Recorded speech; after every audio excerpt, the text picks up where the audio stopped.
What's up, guys? How we doing today? I'd like to say guys and gals, but my statistics tell me I had a lot of gals listening. We're mostly grown men, 40 to 60 years old. So what's up, fellas, all over the world? Today, I'm gonna talk about something that maybe not everybody wants to talk about, but I get enough comments about it, responses to the things I say, that I want to address it. And jazz and politics. Where do people stand? Well, I'm gonna tell you something. I know where I stand. Jazz is a result of poverty. It's poverty, inequality, desperation that fuels this music. And I'm gonna translate some horn playing for you right now. Ooh, come on now. See what I'm saying? This music is born in the ghettos. This music is born in a lifestyle that's so exhausted and on the edge that when it has a chance to speak, especially at tempo, there's some frustration being vented. And there's no question in my mind that when you talk about jazz, politics becomes a part of it. Politics becomes part of the solution to poverty.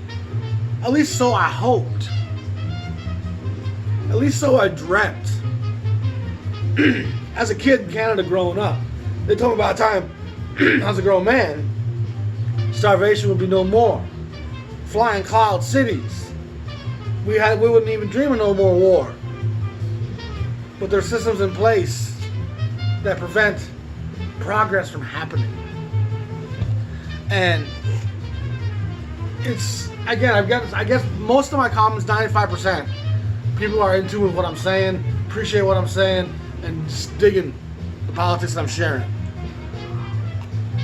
I've even had a number of people come across the aisle and say, I don't always agree with you, but you make some good points, and I respect a lot of your opinions, and I challenge some of their mindsets. That's great. To me, that's the whole point, is I don't want to ever alienate sides. But when you talk about politics, there's always going to be the risk of you losing some audience. So I want to house this in a very broad, general sense. But when you grasp the cosmic place of our planet, within our solar system, within the Milky Way, the obscurity, the uncertainty, the irrelevance of our little blue marble.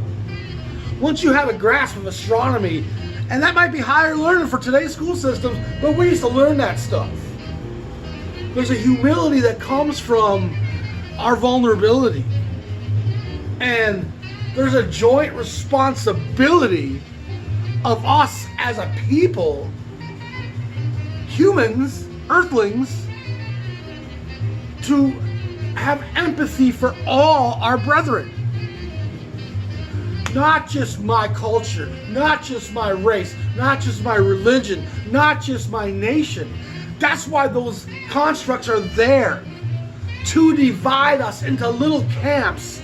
And then they set off little fires between the camps so that we never share commonality. So we never have an empathy for half of the people on the planet. And without that empathy, a lot of evil happens. And we turn our eyes from it, ignore it. But for many of us to live up here, a lot of people got to be held down here. And you don't see that if you just have an American perspective. You don't see that if you just have any nationality's perspective. But nationality is a short-term temporal construct that's only existed for a century or two, a generation or two. Are you gonna die for that? You're gonna let that label be your life's blood? That's a silly construct. Even the European people who have centuries of lineage, it's a migrating, moving the fuck around lineage, guys. You ain't owned that spot of land for millennia. You came to it, you fought for it, you fucked some people, you raped a few, you're interbred. We're one fucking cosmopolitan group of humanity. Yet somehow we watch enough TV and movies and get enough news that scares us that the groups we don't understand very well, we often fear the most. That's where education comes in. See, I spent my childhood with my nose in an atlas going, okay, I'm being force-fed evangelistic religion, but how can the Creator reveal himself only to one people? How can the Creator choose these as my chosen people and disregard the rest of his creation? See, something wrong with that. I can never jive it. Why would the Creator wait till 2,000 years ago to reveal himself to save a selected few and ignore all the humanity before that?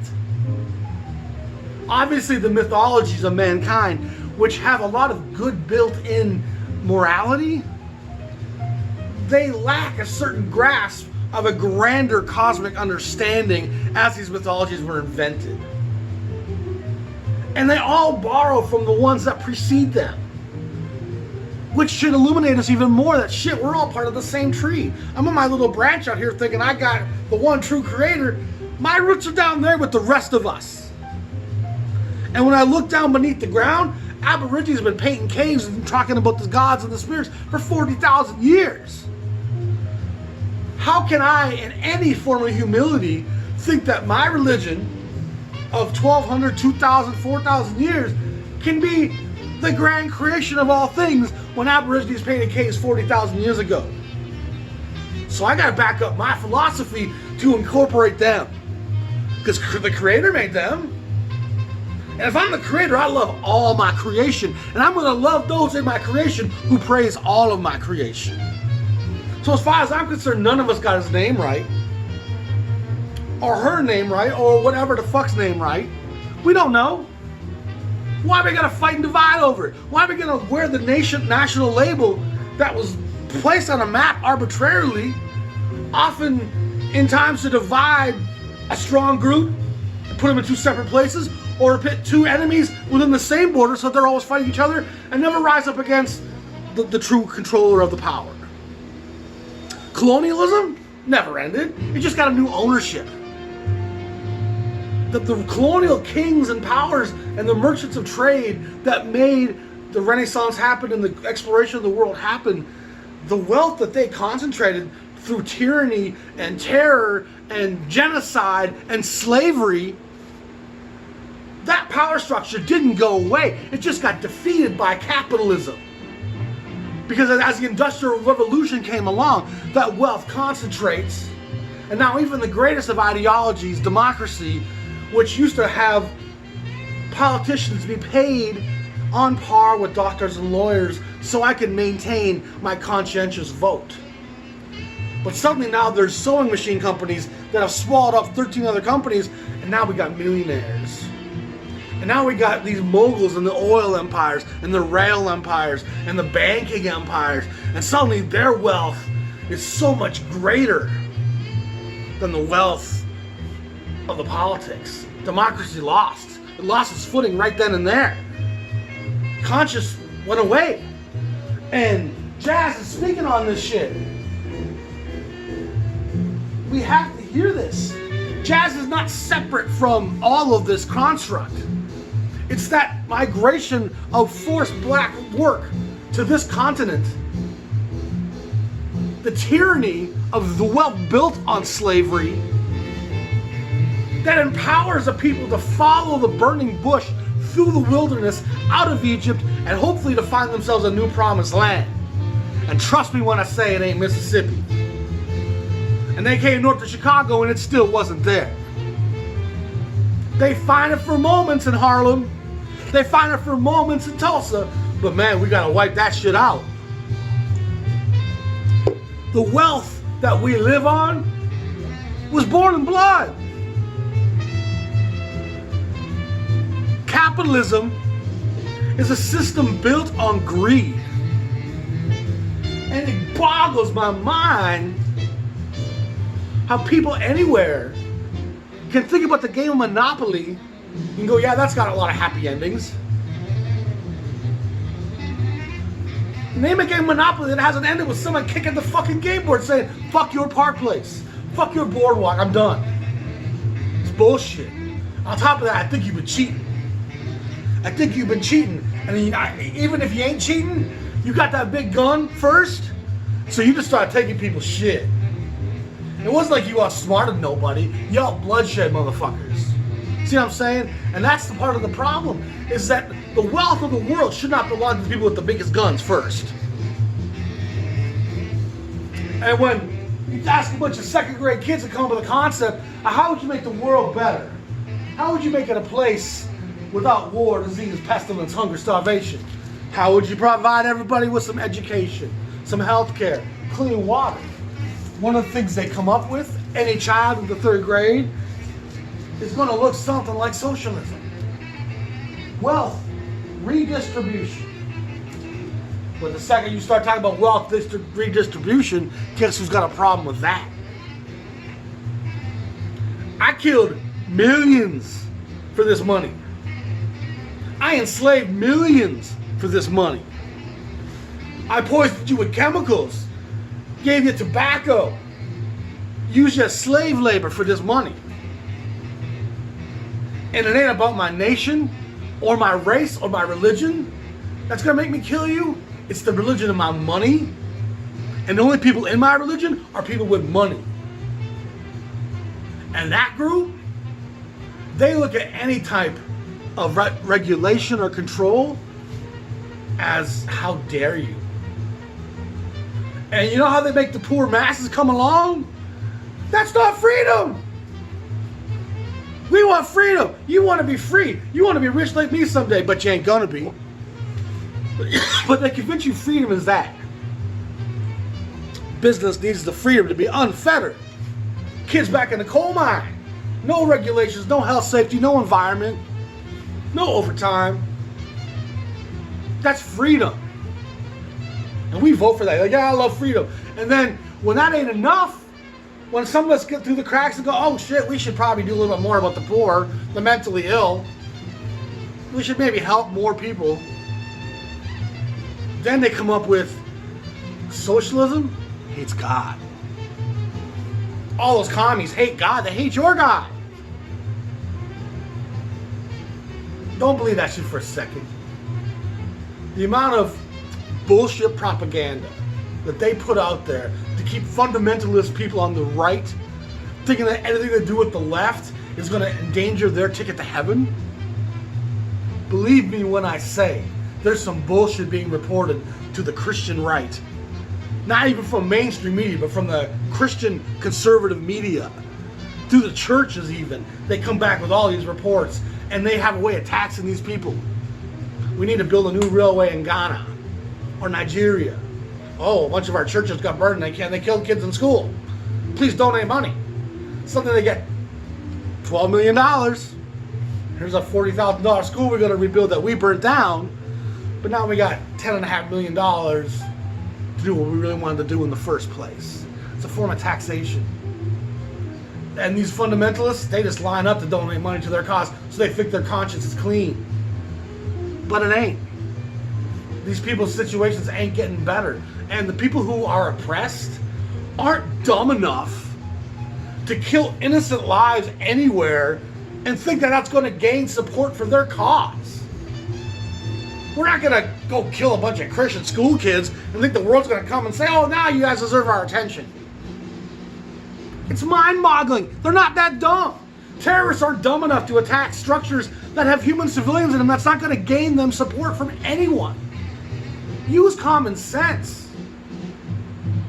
This stuff is all designed and rigged up and set up to create divide, to magnify divide, to remind us of divide. Black Lives Matter, the Me Too movement, motivates and evangelizes liberals. The terrorism, the war, evangelizes conservatives. But the whole point is, none of us talking about economics should be discussing social issues ever. If we're talking about how to run the world's biggest tax base, abortion shouldn't be part of the fucking conversation. Let a woman, her family, and her doctor figure that out. If we try to figure out what to do with our tax base, Gay marriage shouldn't be an issue we discuss. Immigration, all these social issues. It's just meant to inflame and divide people so that no common sense can take place. Because when I'm outraged, there ain't no common sense. And without empathy, I don't give a fuck what you do to them. And you don't think jazz is part of this? Jazz is every day about this. Jazz is every day about, you know what? These blacks have it bad, but look at the shit they do to themselves. Look how they kill themselves. Look how they terrorize our neighborhoods. Look how these black people assault and rape white girls. And you get enough of that fear in your diet on the news every day, you ain't gonna have empathy for them. You don't think that's by design? You think they're all awful people? Because again, common sense will dictate here that there's no such thing as a bad person. We are all good and bad. And every day we decide 4 or 5 times, am I going to do the right thing or the wrong thing? And if you do the right thing 4 out of 6, you did good. No one does the right thing all the time. No one does the wrong thing all the time. And you know what often dictates that? Our environment. Our experience within that environment. And our personality that dictates how our experience in our environment, we handle it. And all those same 3 brushstrokes color jazz every day that is being played, especially by African Americans. Politics and jazz, oh, they interwoven. They interwoven. The music of Morgan, the music of Blakey, the music of Sonny Clark. You best believe that politics and economics are at the root. And we got a long way to go as a people to open up our minds, to recognize that the galactic reality of our human existence, that's something we should consider. As a piece of stardust with some sentience floating through space, what is my purpose? Why am I here? What is my reality? And one of my first concepts I grasped studying geography analysis was that a society is but a slice of reality. Everything we do, all our ways of doing things, is but a slice of the infinite ways it can be done. And if we make our society the breadth of our reality and don't accept and embrace every other human condition that's happened, our judgment of our own life's potential is greatly jaded and limited. Until we have a human scope, not religious, not nationalistic, until we have a human understanding of who I am, my philosophies can't have any value or merit. Because they're built on the antiquities, when our grasping concept didn't know what much beyond what was over that mountain and beyond that sea. And so we tried our best to borrow from traditions we heard over the hills and make our own little version of it, putting us at the center of it. But astronomy dictates we ain't at the center of shit. And if the cosmos is watching us, if the creator is looking down, it's yelling, none of y'all got my name right, motherfuckers. Stop fighting about it. It's clown shoes. You can't do shit in clown shoes. Take off the clown shoes. And the greater our ignorance becomes, and as the education gets more and more defunded here, the stronger the ignorance is, the easier it is to displace fear. And I often share, if I told you something about my friend Mike Peters back in Canada, say I told you he was gay. You don't know Mike Peters. So your ignorance is going to make it easier just to accept what I say as truth and move on. But if you knew Mike Peters back in Canada, you know he was a good Mennonite boy. His dad was a trucker, and he's a long way from being gay. But if all you knew was what you heard, so if you don't know shit about Iran, maybe you should do some research before you just believe what people tell you about Iran. Ain't nobody knows shit about North Korea. How am I supposed to know who to believe on what? Because their system is so off the monopoly board that no one could build a property there, and so we got a blackout in terms of communication. We want nobody to know what's really happening there. I don't think anyone knows outside in the mainstream world how things really are. But I certainly know that capitalism has demonized any form of communism or socialism at every chance it gets, and attaches every injustice that they've ever done to their economic ideology. Like our economic ideology is devoid of injustice. Injustice crosses all economic strata. And honestly, the stressors put on socialism and communism by capitalist interests, that's why it's always failed. The idea is strong. The common man, the worker, the rights, equality, a lack of need for crime because people can eat, they have food, they got heat, they have the medication that their kids need. If my kid needs medication and I can't afford to do it, I'm gonna do whatever it takes to get it. And in most socialized countries, you don't need to take a gun, so you got to go rob somebody so you can pay for your pharmacy bill. Injustice, jazz, it's synonymous. This music is always political. And maybe if you listen to some Keith Jarrett, you ain't gonna feel no political tug. You know, and that's where the gap comes in racially in the jazz music. Only a few white cats can really emote from that real place of the blues. You know, we talked about Bill Evans yesterday. Evans had it, but he came from a really black North Plainfield, New Jersey. Over half the population was black. I looked after the episode. So of course he has empathy for the blacks. He's a little kid living in poverty, interacting with them. I played basketball with him. You know, me DJing with him for 15 years changed all of my preconceived notions. And I'm a Canadian. I was always neutral, if not on their side. I like basketball, Charles Barkley, Michael Jordan. You know what I mean?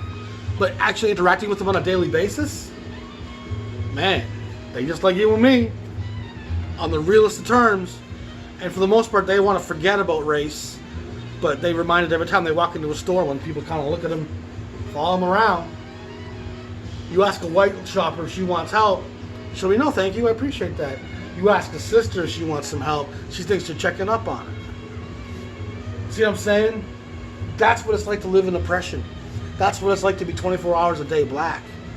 It's exhausting. And so, I just want to say that ideologically, while socialism has a hard time working in a greed-based capitalist environment, a complete game built on greed can never be successful. And in a greed-based economy, no lives matter. Believe that. No lives matter. And so while you pick up your Black Lives Matter plaque, and when you pick up your My Guns Right plaque, and when you pick up all your little causes that you think you're fighting for to give yourself purpose and meaning, what we're forgetting to do is to look at the underlying economics that politics is really supposed to be about. It's supposed to be separation of church and state. Sexuality ain't supposed to be part of what governments do. We're supposed to decide we're going to tax this much, and what's what we're going to do with it. But because we're so busy fighting, they just picking that loot. And oftentimes people on the right say, I'm for smaller taxation. The left just wants to tax. The right taxes too. It's not even about more taxation. It's about where is that tax money going. This is the largest tax base in the world. See what I'm saying? It's the largest tax base in the world. Where's that money going? And sadly, both left and right have their industries that they chisel off their money for and give their contracts to. And that's really what the battle is between left and right. Is we want to go to our industries, you want to go to your industries, and we got to make the taxpayer so deceived and outraged by all this other shit that they don't see what the conflict really is. And sadly, neither left or right really has the people's interest at stake. And meanwhile, the mentally ill can't find housing. Meanwhile, the homeless population is skyrocketing. My wife works in this industry, and there's not services for people in this country like there should be in the richest nation in the world. And the politics, even in a city like Rochester, they spend weeks debating, where are we going to hide them? Super Bowl came to Minneapolis, where are we going to hide the homeless? Greed can't be the solution. It just can't. And that's where we need to wake up to. Divide small-mindedness. So capitalism only works if you think you're part of that small percent that's in charge. And they like to make you think that you got a shot to get there, but you don't. And if you don't have a broad scope for all humanity, capitalism probably makes sense. I'm only worried about me and my group. But if you have empathy for all, wealth distribution, resource distribution, how we house and educate and medicate our people, it should be of our highest priority. And watch crime fall. And watch us all be safer. Watch us all be more spiritual connected beings, willing to intermingle. In a place like Toronto, it's one of the safest big cities in the world. The world commingles there daily, and they don't see each other as their enemies. Because we all got health care. There's enough taking care of folks in Toronto that the level of poverty compared to America, the level of violence compared to America, and there's been a few incidents in the last few years that are very out of character for Toronto. And some of that divide and chaos spreading seems to be creeping across the border, which disgusts me. But our track record up there with the indigent and the needy is far greater. My wife's even looked at options for the mentally ill and the homeless, and Canada has a far better track record. And places, she's looked at Europe too. Most European nations have a stellar track record compared to what happens here.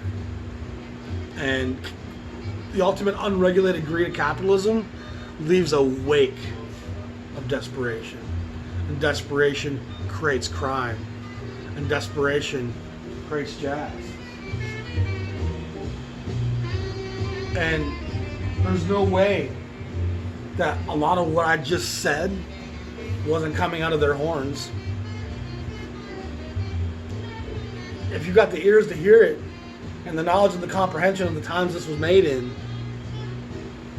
this is what's being said. And until we make that right, there's always going to be wrongs. And it's tough work for these elite to continually remind us of the frayed stitching of humanity. They got to remind us with these outrageous acts of violence, terror. And they fund this shit. They have to be. They have to be doing these inhumane acts that don't benefit anybody but them. Follow the money. So many of the times the people who are being accused of committing these things don't have the funding to do it, could never have pulled it off against the funding that's opposing them. And what just happened in their name hurts them, doesn't help them. They're not that dumb, they couldn't have done it. Therefore, who did? Whoever stands to gain. Follow the money. Follow the money. Any detective can tell you that. Follow the money. And even Christ said, it's easier for a camel to go through the eye of a needle than for a rich man to enter the kingdom of heaven. Because he knew there was mud on your shoes, rich man. There was blood on your fingers. There was times you looked the other way as you laid off 500 employees. But it made you richer. There was times you made choices for greed that were immoral. And the rich want to make greed seem moral. And they'll go to great lengths to make their greed look like it's a moral judgment. Think about that. Think about the lengths the rich go to justify some of their atrocities. I'm going to leave you on that note. This is the jazz news. This is what's coming out of horns. This is what they're talking about. And so politics and jazz are an interwoven fabric. They're an interwoven fabric. And you can't help but crawl under that blanket once in a while and want to shed some tears. Because you feel the sorrow, the pain, the anger, the hurt, the concern for your children. Watching my Facebook feed, watching black mothers worry about their children, rips my heart out. Some of the posts they make, Lord Jesus, protect my child, because they're treated like hunted game. And there'll be no consequence for those who hunt that game. That don't make you worry as a mama. We got more morality for our dogs and cats, wild critters, big game in Africa, because of fear, because we're ignorant. Trust that second grader when he says, maybe if we shared more, maybe.